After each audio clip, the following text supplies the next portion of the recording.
92 FM 92. Na 92 FM. Você começa sua manhã com as principais notícias. Tá na hora. 92 FM. Olá, muito bom dia. Pontualmente 7 horas. Uma excelente manhã para você de quarta-feira. Muito prazer, eu sou o Jonathan Lopes e a partir de agora, nesta manhã aqui de quarta-feira, vamos juntos até as 8 horas, levando as primeiras notícias, compartilhando as primeiras informações desta manhã de quarta-feira, 7 de fevereiro de 2024. Este dia 7 de fevereiro é o Dia Nacional de Luta dos Povos Indígenas e também é Dia do Gráfico. E na história, no dia 7 de fevereiro do ano de 1497, foi acesa a Fogueira das Vaidades em Florença, na Itália. Naquele dia, sacerdotes e seus seguidores queimaram milhares de objetos associados à ostentação, à tentação e ao pecado.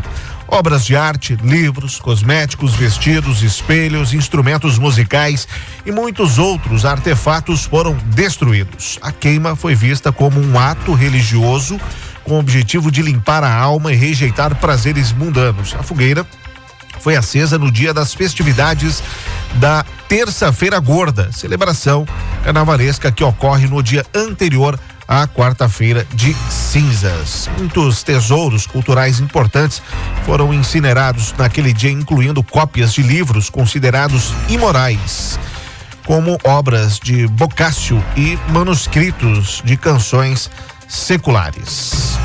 E em meados do século XVI, na Hispanoamérica, os espanhóis estavam firmemente estabelecidos no México e no Peru. Nestas colônias havia uma porcentagem importante de cristãos. Surgiram então pedidos para nomear um tribunal da Inquisição. O rei Filipe II criou no dia 7 de fevereiro, em um dia como este, lá no ano de 1569, os tribunais da Inquisição na Cidade do México e em Lima, no Peru. A Inquisição foi uma instituição judicial criada pelo pontificado na Idade Média com a missão de localizar, processar e sentenciar as pessoas culpadas de heresia, que eram opinião ou doutrina contrária à igreja. Na igreja primitiva, a pena habitual por heresia era a excomunhão. Com o reconhecimento do cristianismo como religião estatal no século IV pelos imperadores romanos, os hereges começaram a ser considerados inimigos do Estado, sobretudo quando tinham provocado violência e alterações de ordem pública. Já no dia 7 de fevereiro de 1756, morria em São Gabriel, interior do Rio Grande do Sul, Sepete Araju, um índio guerreiro guarani que se tornou líder das milícias indígenas na batalha contra as tropas luso-brasileira e espanhola na Guerra Guaranítica. Este conflito aconteceu por conta do Tratado de Madrid de 1750, que exigia a retirada da população guarani que ali vivia fazia 150 anos. A posse da região ainda seria tema do Tratado de Santo Ildefonso de 1777 e do Tratado de Badajoz de 1801. Sepete Araju morreu durante combate contra o exército espanhol na Batalha de Caiboaté, na entrada da cidade de São Gabriel, durante a invasão inimiga às aldeias dos Sete Povos. Após sua morte, outros 1.500 foram mortos.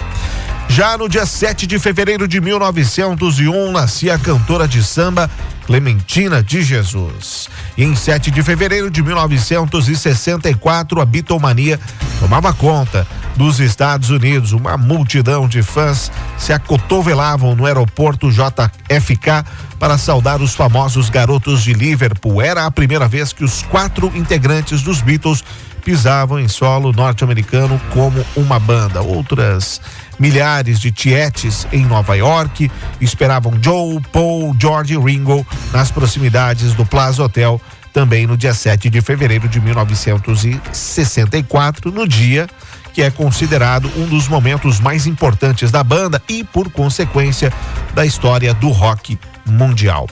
E no dia 7 de fevereiro de 1979 morria Joseph Mengele, conhecido como o Anjo da Morte.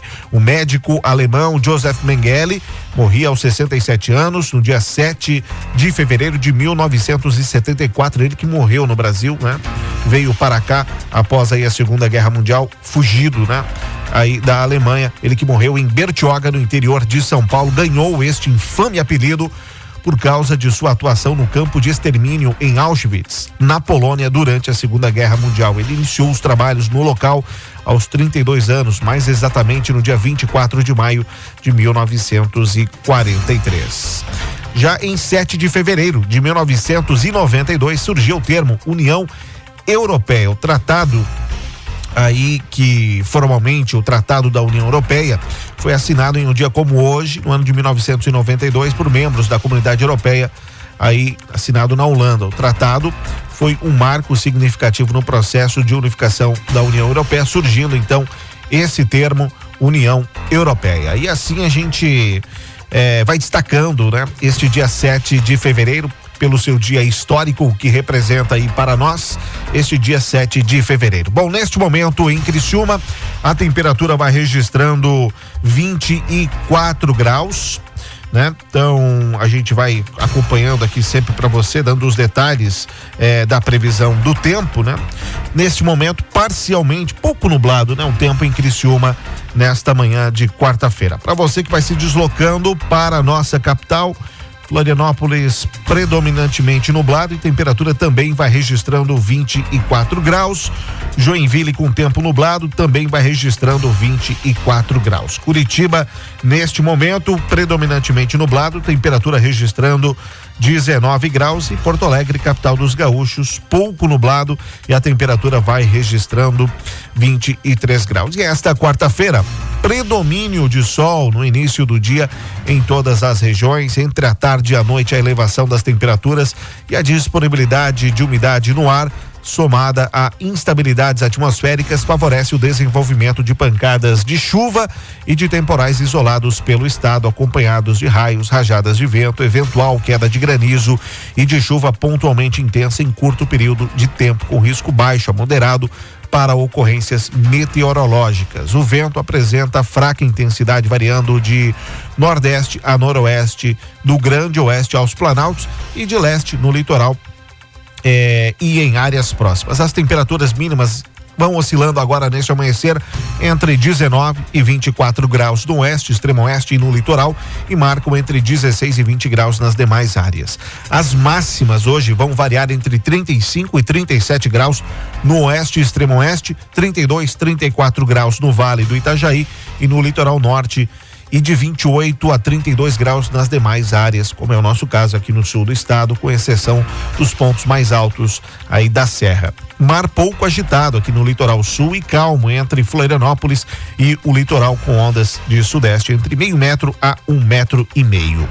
Daqui a pouco a gente tem Ronaldo Coutinho com a previsão do tempo. 7 e 8, a gente dá destaque para as manchetes desta quarta-feira. 92 FM. 92 FM. E as primeiras notícias do dia. O que é notícia? É notícia e nós começamos aqui com as informações do portal CNN Brasil. Mais de 1 milhão de palestinos estão presos em Rafah. Tropas de Israel se aproximam da região. Portal UOL, dengue no país deve superar pico de 2023 em fevereiro, 2 meses mais cedo. Portal G1, orçamento, eleições acirram disputa entre governo e Congresso por controle de verbas. Em tom de cobrança, Leira disse que dinheiro não pertence apenas ao Poder Executivo. Emendas só podem ser liberadas até início de julho, já que estamos em ano eleitoral. NSC Total, cesta básica de Florianópolis passa dos R$800 e é a mais cara entre as capitais brasileiras. Portal NG Plus, trazendo informação de segurança, dupla tenta fugir de abordagem policial e acaba presa por receptação de veículo furtado. Esse fato aconteceu na tarde, no fim da tarde desta terça-feira. 0 hora, vai mancheteando. A Aedes está em 90% dos municípios e o estado gaúcho enfrenta epidemia de dengue. O destaque é a manchete do 0 hora.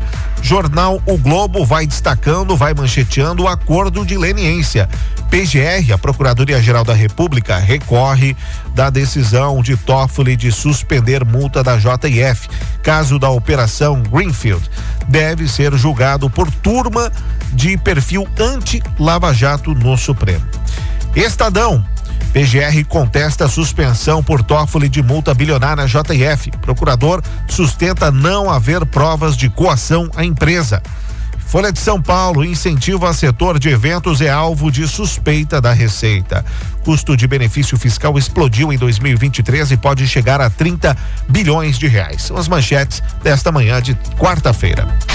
O que é notícia? 92 FM. O que é notícia? Oferecimento Luxton Tintas, por um mundo mais colorido. Vem colorir seu dia, vem colorir sua vida, vem colorir sua família, vem colorir sua casa, pois tudo fica mais bonito com as cores da Luxton. Tintas e vernizes que duram, é Luxton. Tá na hora. 7h11 e o presidente do Chile por 2 mandatos de 2010 a 2014 e de 2018 a 2022, Sebastián Piñera, de 74 anos, morreu em um acidente de helicóptero nesta terça-feira, segundo o Ministério do Interior do governo chileno. O acidente aconteceu na cidade de Lago Ranco, na região central do Chile. O jornal La Terceira afirma que o ex-presidente estava pilotando o helicóptero e levava outras 3 pessoas. Os 4 estavam voltando de uma visita a um amigo de Piñera, José Cox. A aeronave caiu em um lago. E o governo federal publicou uma medida provisória isentando do imposto de renda quem ganha até 2 salários mínimos. Com isso, o trabalhador que recebe até R$2.824 por mês não precisará pagar o imposto. A medida provisória foi publicada em edição extra do Diário Oficial da União desta terça-feira. De acordo com o governo, a medida isentará 15.800.000 do imposto de renda, né? 15.800.000 brasileiros não pagarão o imposto de renda por conta aí dessa alteração, dessa medida provisória. E a comissão do Senado aprovou o fim das saídas temporárias de presos. Os 3 senadores catarinenses votaram a favor. Mais detalhes, direto de Brasília, com a repórter da Rede de Notícias Acaerte, Rita Sardi. As chamadas saidinhas de presos podem ser extintas. A Comissão de Segurança Pública do Senado aprovou a proposta que acaba com o benefício da saída temporária de presos em datas especiais, como Natal, Ano Novo, Páscoa e Dia das Mães, por exemplo. As saidinhas estão previstas na lei atual e se aplicam aos condenados do regime semiaberto que já tenham cumprido 1/4 da pena. Os 3 senadores catarinenses fazem parte da Comissão de Segurança Pública e todos eles votaram a favor do fim das saidinhas. O senador Esperidião Amin, do Progressistas, explicou por que votou a favor. Sou favorável, acho que a saidinha exorbitou, passou do limite. E os fatos é que nos trouxeram até aqui. E os fatos, respeitada a vontade dos plenários, estão acima do regimento. Porque aconteceram. E aconteceram mais uma vez. Não vou trazer estatística do meu estado, mas faz parte disso aí. Os senadores já aprovaram um requerimento de urgência na comissão e este requerimento pode ser votado hoje no plenário do Senado. Se a urgência não for aprovada, o texto segue o trâmite normal e terá que ser apreciado pela Comissão de Constituição e Justiça e só depois pelo plenário. O senador Jorge Seife, do PL, se disse contrário às saidinhas e afirmou que os presos já têm muitas regalias. O cara é preso, cumpre um pouquinho, vai ser ressocializado. Tem visita íntima, tem bolsa presidiário, sai sem tornozeleira eletrônica e não vai para trabalhar ou estudar não. Vai lá fazer uma pós-graduação no crime e refazer seus contatos. Já a senadora Ivete da Silveira, do MDB,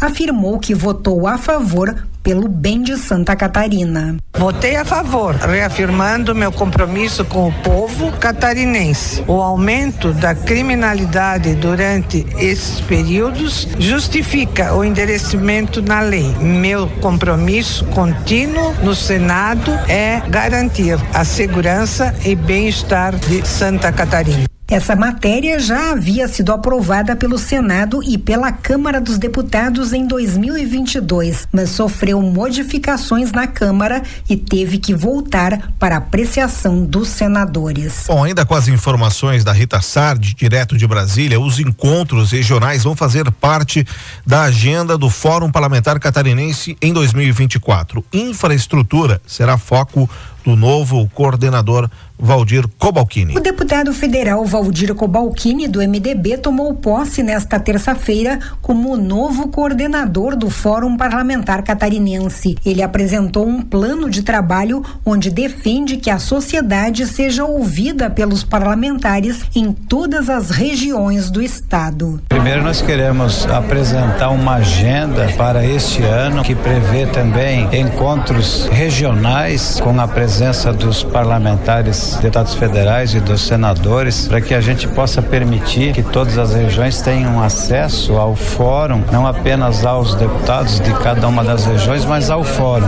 no sentido de que as demandas de cada região sejam conhecidas e posteriormente encaminhadas aos órgãos competentes aqui em Brasília, junto aos ministérios, enfim, junto ao governo federal. O Fórum Parlamentar Catarinense é uma instância de articulação política que reúne os deputados federais e senadores que representam Santa Catarina no Congresso Nacional. A principal missão do órgão é defender os interesses do Estado e buscar recursos para projetos que beneficiem a população. Cobalcini destaca a infraestrutura como prioridade na sua gestão e disse que este segmento está com um atraso de 30 anos no estado. Eu considero que Santa Catarina tem um atraso de pelo menos 30 anos em termos de infraestrutura. Se nós compararmos com outros estados da federação, difícil de fazer essa comparação porque os outros estados já estão mais avançados que Santa Catarina. Por exemplo, nós só temos uma rodovia duplicada em Santa Catarina, que é a BR-101. Só tem uma outra rodovia concessionada e essa é uma realidade que outros estados já venceram essa pauta há muito tempo, estão muito mais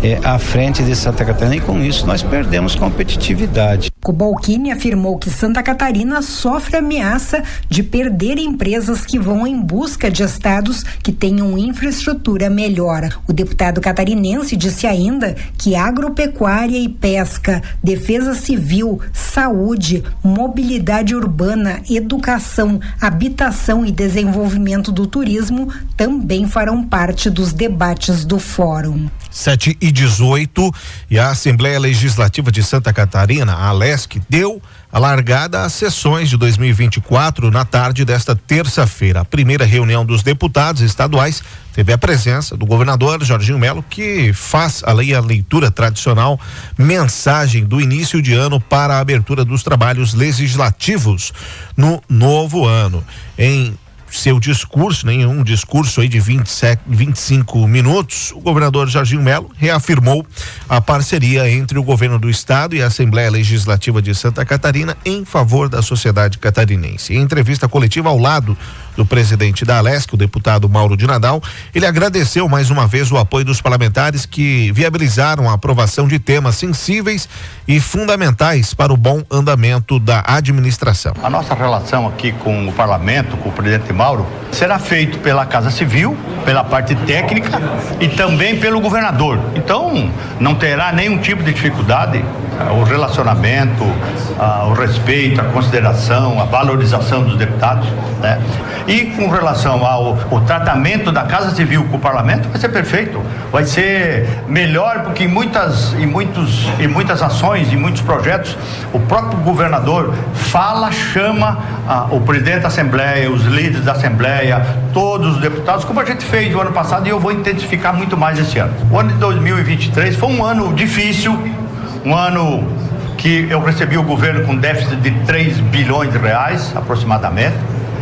Mas não nos assustamos com isso, a gente encarou, fez o PAFISC deu um resultado de 900 milhões de economia, Claro, tivemos que fazer empréstimo, fizemos empréstimo aprovado pela Assembleia para fazer o Estrada Boa. Veio as enchentes, nos machucou em diversos municípios, perdemos vidas, perdemos patrimônio, enfim, mas a gente superou isso tudo. Superou pela capacidade de empreender do povo de Santa Catarina. E esse ano, eu não tenho dúvida, eu estou muito animado, a economia de Santa Catarina vai bem, fruto do trabalho de todos nós. Nós estamos nos preparando para enfrentar, junto com a Assembleia, dificuldades que poderão vir, mas de Santa Catarina, eu sempre tenho dito, é o último estado que entra numa crise e o primeiro que sai, pela qualidade da sua gente.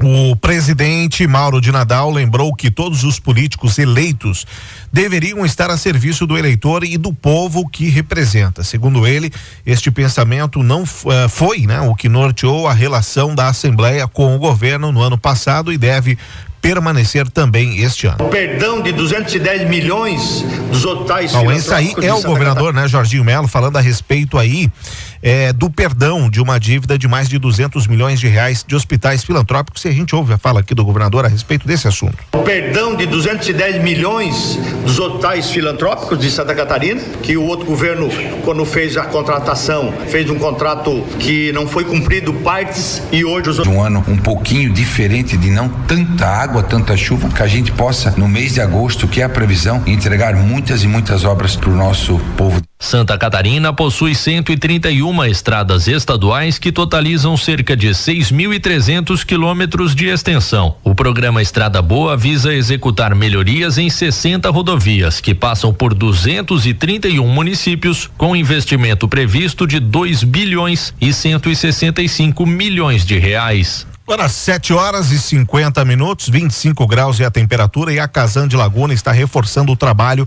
para garantir água e esgoto tratado para moradores e turistas que visitam o município durante o carnaval. No período, a chegada dos visitantes praticamente triplica o número da população normal da cidade. Além das praias da cidade, Laguna tem um carnaval de rua que é considerado um dos maiores e melhores do sul do país. E a semana segue aí com muito calor em Santa Catarina, que deve persistir pelo menos até sexta-feira, até o dia 9. Ao longo dessa semana ainda, os dias já amanhecem aí abafados e as temperaturas se elevam rapidamente até o período da tarde, quando as máximas ficam entre 32 e 35 graus em praticamente todas as regiões. As temperaturas mais elevadas são esperadas aí no Grande Oeste, principalmente próximo à divisa com o Rio Grande do Sul e na fronteira com a Argentina, onde as máximas oscilam entre 36 e 38 graus, podendo chegar aos 40 graus. No Vale do Itajaí, o calor também será bastante intenso, com máximas aí de 38 graus, e nesta quarta-feira, enquanto o restante, no estado da semana permanece aí próximo dos 35 graus. A meteorologista da Defesa Civil, Nicole Reis, fala como vai se comportar o tempo no estado e alerta para os transtornos associados ao calor excessivo. O calor se intensifica em Santa Catarina devido à atuação de uma massa de ar quente. E as temperaturas se mantêm elevadas pelo menos até a sexta-feira. Ao longo da semana, os dias já amanhecem abafados e as temperaturas se elevam rapidamente até o período da tarde, quando as máximas ficam entre 32 e 35 graus em praticamente todas as regiões. As temperaturas mais elevadas são esperadas no Grande Oeste, principalmente próximo à divisa com o Rio Grande do Sul e nas áreas de fronteira com a Argentina, onde as máximas oscilam entre 36 e 38 graus, podendo chegar aos 40 nas horas mais quentes do dia. No Vale do Itajaí, o calor também será bastante intenso, com máximas de 38 graus na terça e na quarta-feira, enquanto no restante da semana as máximas permanecem próximas de 35 graus. E o calor intenso pode provocar alguns problemas de saúde, aumentando, por exemplo, o risco de desidratação, insolação e agravamento de doenças cardiorrespiratórias. Para amenizar os efeitos das altas temperaturas, alguns cuidados são fundamentais. O principal deles é beber bastante água, mesmo antes de sentir sede, para manter o corpo hidratado. Além disso, a água também ajuda a manter a temperatura do corpo mais resfriada, reduzindo os riscos de uma insolação. O superintendente de Vigilância em Saúde de Santa Catarina, O Fábio Galdenzi alerta para os cuidados que devem ser tomados durante os dias de calor intenso. Com a previsão de altas temperaturas para o estado de Santa Catarina nos próximos dias, alguns cuidados com a saúde precisam ser reforçados. É importante lembrarmos de beber líquidos e água, mesmo que a gente não tenha sede, oferecendo sempre às crianças e idosos. É muito importante também alimentarmos de alimentos leves e frescos, como saladas e frutas de mais fácil digestão. Também é importante usarmos roupas leves, largas e de cores claras, que facilitam a diminuição da temperatura corporal. Estar em locais com maior circulação de ar, com as janelas abertas ou mesmo com ar-condicionado, ajuda também a evitar aumento de temperatura corporal. Quando estiver em ambientes externos, expostos, também procurar locais com sombra ou locais mais frescos. Evitar atividades durante o sol mais forte, das 10 às 16 horas, e tentar então utilizar bonés, protetores solares e roupas também com fator de proteção. É importante também lembrar que deve-se evitar ficar dentro de locais que estejam fechados, como veículos, nesse período de maiores temperaturas, mantendo sempre janelas ou sistema de refrigeração aberto. Esses cuidados ajudam a que a gente passe pelos dias de maior temperatura com saúde. Bom, tá na hora da gente conferir a previsão do tempo para esta quarta-feira. A previsão do tempo com Ronaldo Coutinho. Oferecimento Raibel, bombas e motores hidráulicos. Na 92. Tempo e temperatura. Ronaldo Coutinho, como é que fica o tempo e a temperatura para esta quarta-feira? Bom dia. Bom dia, Jonathan Lopes. O dia começa bem abafado aí em Criciúma, como de praxe, né? Fazer o quê? Estamos no verão, temos que aguentar. Hoje as mínimas estão altas na região, mínimas aí na faixa de 21 a 23 graus, e tudo indica que deve chegar a uns 30, 33 à tarde. Então, um amanhecer quente em toda a região. Não tem muito o que fazer a não ser tolerar o calor. Para quem tem ar-condicionado é uma maravilha, para quem não tem, esse passa um mau bocado. Então vamos ter aí condições de tempo. 92 FM 92. Na 92 FM. Você começa sua manhã com as principais notícias. Tá na hora.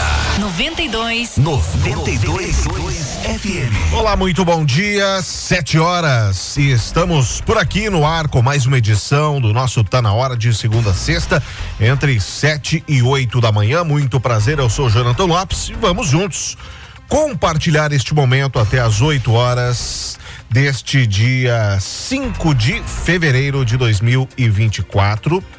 Esse dia 5 de fevereiro é o Dia Nacional da Mamografia, também é Dia Mundial da Nutella, Dia do Dermatologista e Dia do Datiloscopista. E na história, no dia 5 de fevereiro, lá do ano de 1936, Tempos Modernos, filme aí de Charles Chaplin, era lançado. É um clássico aí do cinema mudo.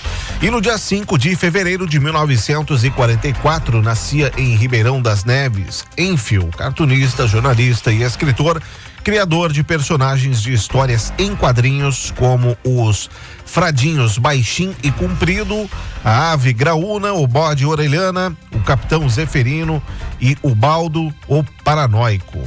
Já no dia 5 de fevereiro de 1947, completando mais um ano de vida, nascia a atriz Regina Duarte. E no dia 5 de fevereiro de 1966 foi editado o Ato Institucional número 3, o AI3, pelo presidente brasileiro Humberto de Alencar Castelo Branco.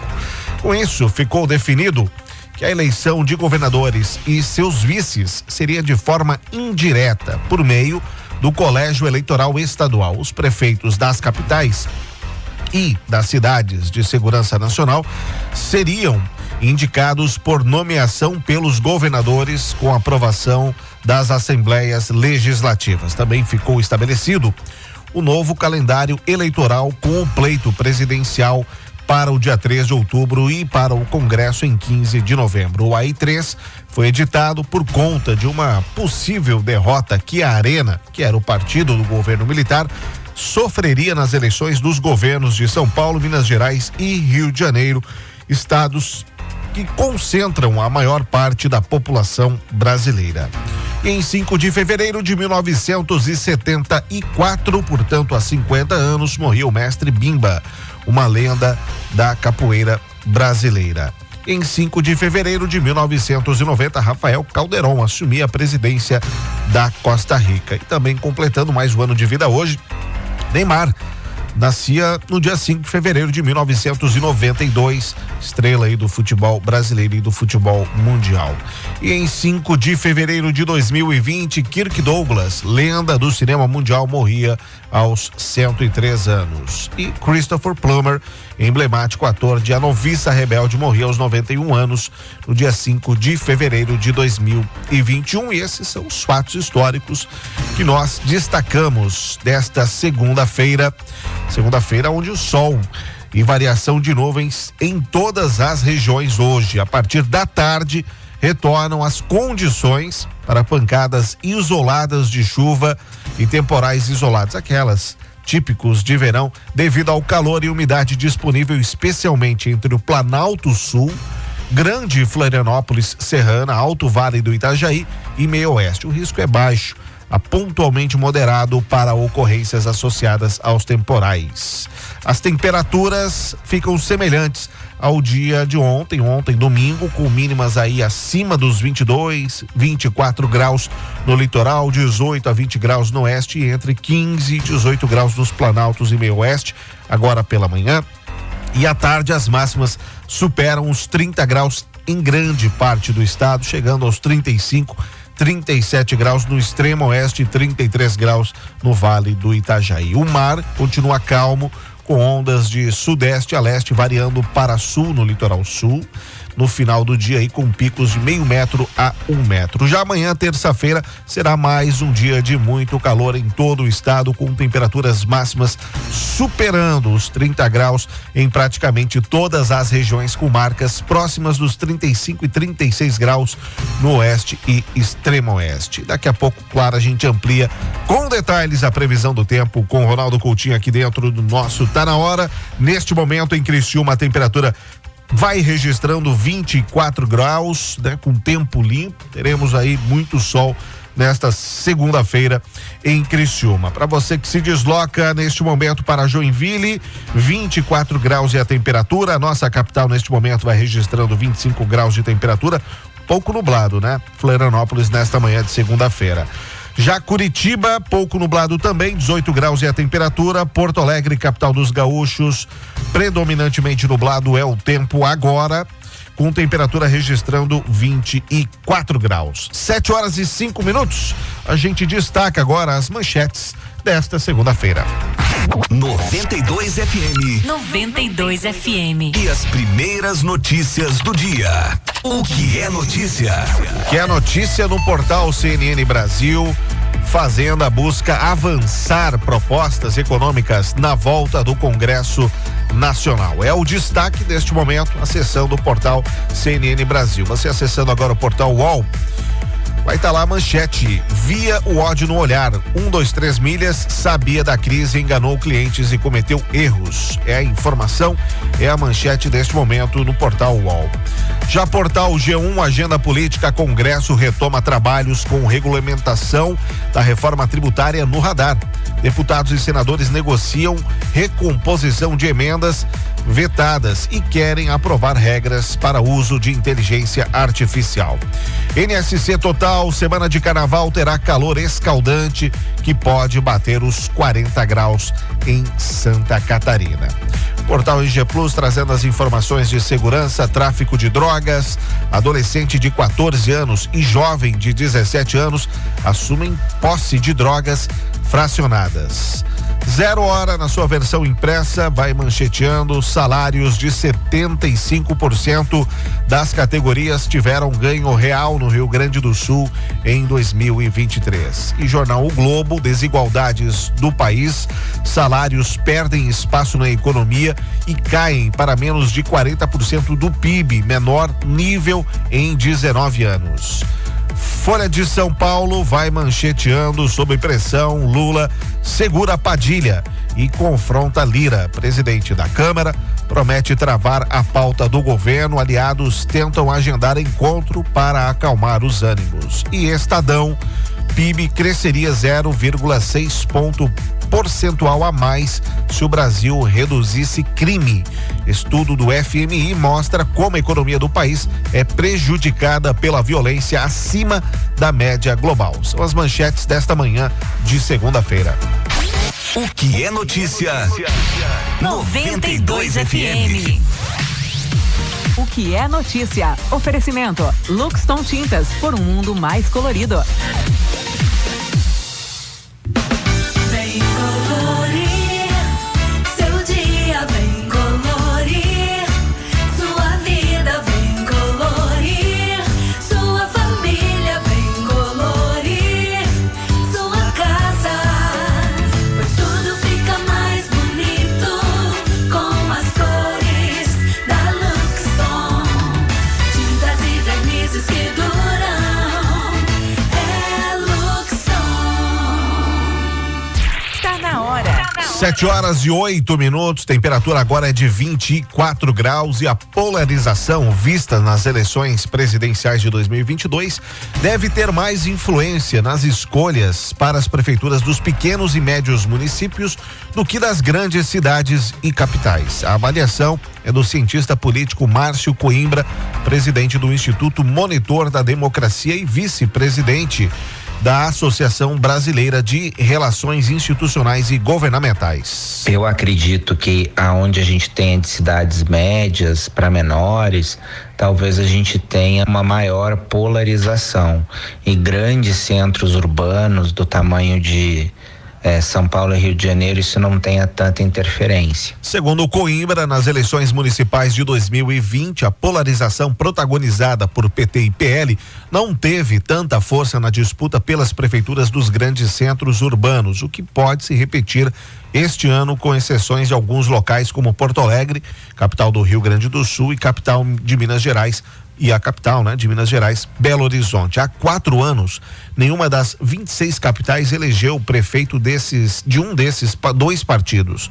Coimbra diz que nas grandes cidades a polarização acaba ofuscada pelos partidos de centro, que costumam se aliar à direita ou à esquerda, a depender das circunstâncias, captando votos de ambos os lados do espectro político ideológico. Esses partidos de centro, eles acabam por ter uma maior vitalidade nas eleições municipais do que os partidos que carregam uma forte ideologia. Então, tradicionalmente, você vai ver sempre em grandes capitais ou em outros lugares os partidos de centro com maior espaço, né?